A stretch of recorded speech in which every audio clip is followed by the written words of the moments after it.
இறைவன் மிகப்பெரியவன். பிறை 7. இன்றைக்கு நாம் பார்க்க இருக்கக்கூடிய குரானில் சொல்லப்பட்ட உயிரினம் ஈசல். சிறு வயதில் மழைக்காலங்களில் என்னோடு படிக்கக்கூடிய தோழிகள் மாவு கொண்டு வந்து சாப்பிடுவார்கள். அது என்ன மாவு என்று கேட்கும்போது ஈசல் மாவு என்று சொல்வார்கள். அதில் வறுத்த ஈசலை போட்டு இனிப்பு கலந்து அவர்கள் சாப்பிட்டு கொண்டு இருப்பார்கள். ஈசலை எல்லாமா திம்பிங்க என்று அந்த காலத்தில் கேட்ட அந்த வார்த்தைகள் தான் ஈசலுக்கும் எனக்குமான அறிமுகம். அதற்கு பிறகு இன்னைக்கு இவ்வளோ ஈசல் பறக்குது, கண்டிப்பா மழை வரும் பாரு என்று சொன்ன இந்த ஞாபகங்கள் தான் ஈசலை பற்றி நான் தெரிந்து கொண்ட விடயங்கள். ஆனால் திருக்குறான்ல இறைவன் சொல்றான், அத்தியாயம் 101 4வது வசனத்துல, அந்நாளில் மனிதர்கள் சிதறி கிடக்கும் விட்டில்கள் போல ஆகிவிடுவார்கள் அப்படின்னு. என்ன அப்படின்னா, இறைவன் திடுக்கிட செய்யக்கூடிய அந்த மறுமை நாள் பற்றி சொல்லும் போது, விவரிக்கும் போது, அந்த நாளில் மனிதர்கள் சிதறி கிடக்கும் விட்டில்கள் போல ஆகிவிடுவார்கள். ஏன், என்ன காரணம் அப்படின்னா, அன்றைய தினம் மக்கள் தமக்கு ஏற்படக்கூடிய தடுமாற்றம் காரணமாக பரவலாக பிரிந்து இந்த பக்கம் போறதும் அந்த பக்கம் வர்றதுமாக மக்கள் தடுமாற்றத்திற்கு உள்ளாகி இந்த பக்கம் அந்த பக்கம்னு போயிட்டு வருவாங்களாம். இப்னு கசீர் நமக்கு தெளிவா கொடுத்திருக்கு.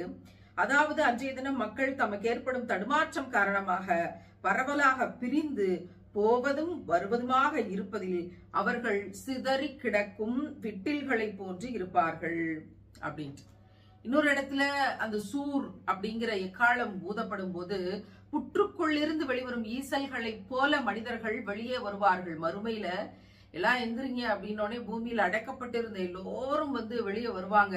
புற்றுக்குள் இருந்து வரும் ஈசல்களை போல மனிதர்கள் வருவார்கள் என்ற ஒரு காட்சியை இறைவன் தெரியப்படுத்துகிறார்.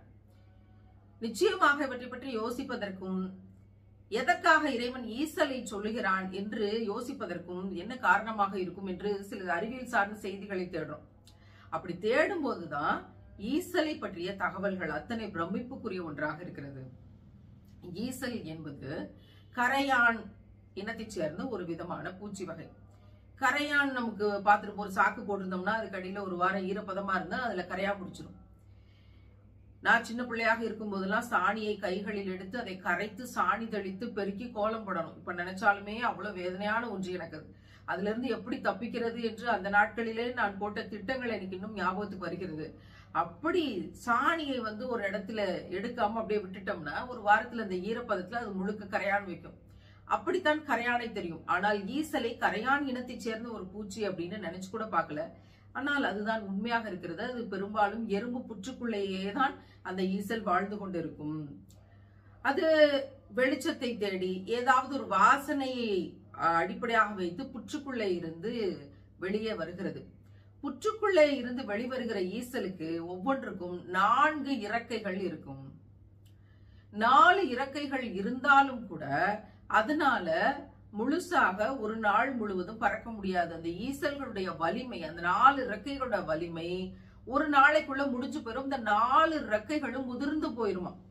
அப்போ மனிதர்கள் அந்த பக்கம் இங்கிட்டும் அங்கிட்டுமாக எப்படி போயிட்டு என்ன ஆக போதும் நம்ம கதி, சொர்க்கத்தையும் நரகத்தையும் பார்த்துட்டு அப்படின்னு இந்த பக்கம் அந்த பக்கமா எங்கிட்டு போறது வாரதுன்னு தெரியாம பதறி சிதறி போவாங்க ஈசல்களை போல அப்படின்னு இந்த பக்கம் அல்லாஹ் சொல்றான். இந்த பக்கம் புற்றுக்குள்ள இருந்து வெளிவரக்கூடிய ஈசல்கள் 4 இறக்கைகள் இருந்தாலும் கூட காற்றுடைய வேகம் இருந்துச்சுன்னா அதால பறக்கவே முடியாது, அப்படி கீழே விழுந்துரும். அதால ஒண்ணுமே செய்ய முடியாது, இயங்க முடியாது. 4 இறக்கை இருந்தாலும் அதால பறக்க முடியாது. காத்தே இல்லாம ரொம்ப அமைதியா இருக்கும்போது, காற்றோட்டம் இல்லாம இருக்கும்போது ஈரப்பதமான அல்லது ஒருவித வாசனைகள், இது 2 கண்டிஷன்ல வெளியே வரும். அந்த ஈசலை எப்படி பிடிக்கிறாங்க, ஈசல் பிடிக்கிறவங்க எப்படி பிடிக்கிறாங்க அப்படிங்கிறதுக்கு அந்த ஈசலுக்கு அந்த புற்றுக்கு மேல சில அடையாளங்கள் இருக்குமா. அந்த அடையாளங்களை வைத்தே உள்ளுக்குள்ள எவ்வளவு ஈசல் இருக்குன்னு அவங்க கண்டுபிடிச்சிருவாங்களாம். அதுக்கு பிறகு ஒரு பொடியை தயார் பண்ணி கொண்டு அந்த பொடியை மேல தூவி வெளிச்சத்தை வைப்பாங்களாம். இரவு வரும்போது அந்த வெளிச்சத்தின் பொருட்டு விட்டில் பூச்சி விளக்க தேடி வெளிச்சத்துல தானே விழுந்து செத்து போற விட்டில் பூச்சி மாதிரி பெண்களே நீங்கள் இருக்காதீர்கள்னு எப்பயோ படிச்ச கவிதை நினைவுக்கு வருது. அப்போ வெளிச்சத்தை தேடி தானாக செத்து போகும். அதே போல இந்த உலக ஆசைகள்ல தானாக ஏமாந்து செத்து போகக்கூடிய அப்படிங்கிற பல விஷயங்களை நம்ம பாக்குறோம். அப்படி அந்த வெளிச்சத்தை ஆசைப்பட்டு அந்த விட்டில் பூச்சிகள்னு சொல்லப்படுற இந்த ஈசல்கள் வெளியே வருமா. அந்த பொடியோட வாசனை நுகரப்பட்டு அந்த இடத்தை சுத்தும் போது அதுக்கு ஒரு வலை விரித்து வைத்திருப்பார்கள். அந்த பள்ளத்துக்குள்ள விழுந்துரும். அதுல இருந்து கலெக்ட் பண்ணி கொண்டு போய் ஒரு சாக்குல பிடிச்சு கொண்டு போவாங்க. அது பிறகு அது ஈசல் எப்படி என்னென்ன ப்ராசஸ் பண்ணி அது வறுத்து உணவாக்குறாங்க அப்படிங்கிறது ஒரு தனி ஹிஸ்டரி. அப்போ 4 ரெக்கைகள் இருந்தாலும் காத்தடிச்சிச்சு அப்படின்னா அதனால என்ன செய்ய முடியாது, பறக்க முடியாது. அப்படியே அது புற்றுக்குள்ள இருந்து வெளிச்சத்தை தேடி வந்தாலும் கூட இந்த பக்கமும் அந்த பக்கமுமாக சிதறி, காற்று இருந்தா சிதறிடும். இந்த 4 ரெக்கைகளும் விழுந்து செயலிழந்துரும். அதனால இயங்க முடியாது.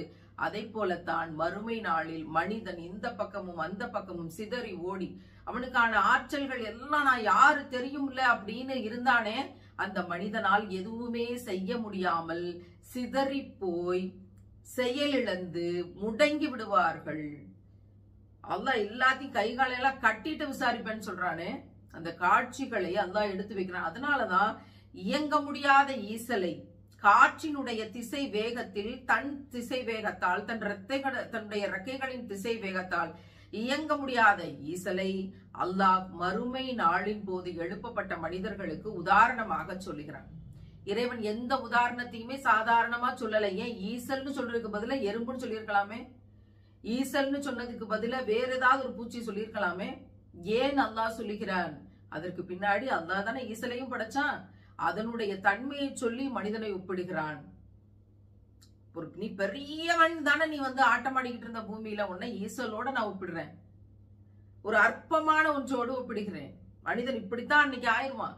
யார் நலவை செய்தார்களோ, அல்லாஹ்க்கு பிடிச்ச மாதிரியான வாழ்க்கையை வாழ்ந்தார்களோ அவர்கள் மட்டுமே வெற்றியாளர்கள். அவர்களுடைய மீசான் திராசினுடைய நன்மை கணக்கு மட்டுமே எடை கணம் அதிகமாக இருக்கும்.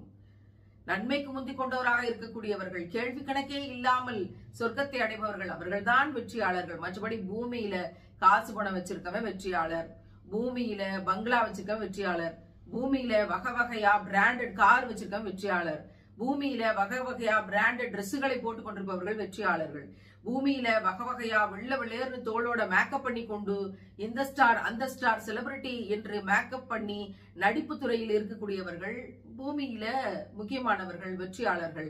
பூமியில காரு பங்களா ஸ்டேட்டஸ் பேரு புகழ் போக யார் கோடிக்கணக்கில் பணம் வச்சிருக்கிறாங்களோ அவங்க வெற்றியாளர்கள்.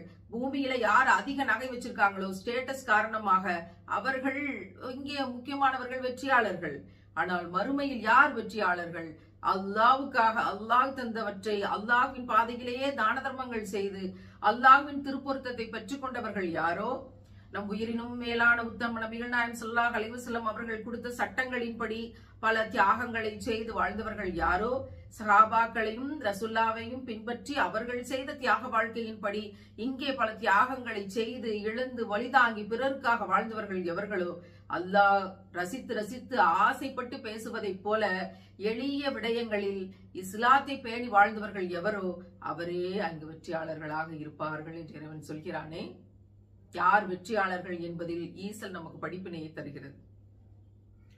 இங்க 4 கார் இருக்கலாம், ஈசலுக்கு இங்க 4 ரெக்கை இருக்குது. 4 ரெக்கை வச்சுட்டு வெளியே பறக்க முடியாது காத்தோட்டத்துல. இங்க 4 காரை வச்சு கொண்டு மறுமையில போய் உன்னால ஜெயிச்சு நிக்க முடியாது. இஸ்லாம் இல்ல அப்படின்னா, இஸ்லாத்தை பேணி பாதுகாத்துக் கொள்ளல அப்படின்னா, இஸ்லாத்தின்படி நடக்கல அப்படின்னா, இங்க ஈசலுக்கு என்ன நிலைமையோ அங்கதான் மனுஷனுக்கும் அந்த நிலைமை. அந்த பலவீனத்தோடு ஒப்பிட்டுத்தான் இறைவன் ஈசல் என்ற படைப்பை அன்றைக்கு மறுமை நாளில் அந்த திடுக்கிட செய்யும் நாள் என்ற ஒரு கடினமான நாளில் மனிதனோடு ஒப்பிட்டு இயங்க முடியாத ஈசலை இங்கு அடையாளமாக காட்டுகிறான்.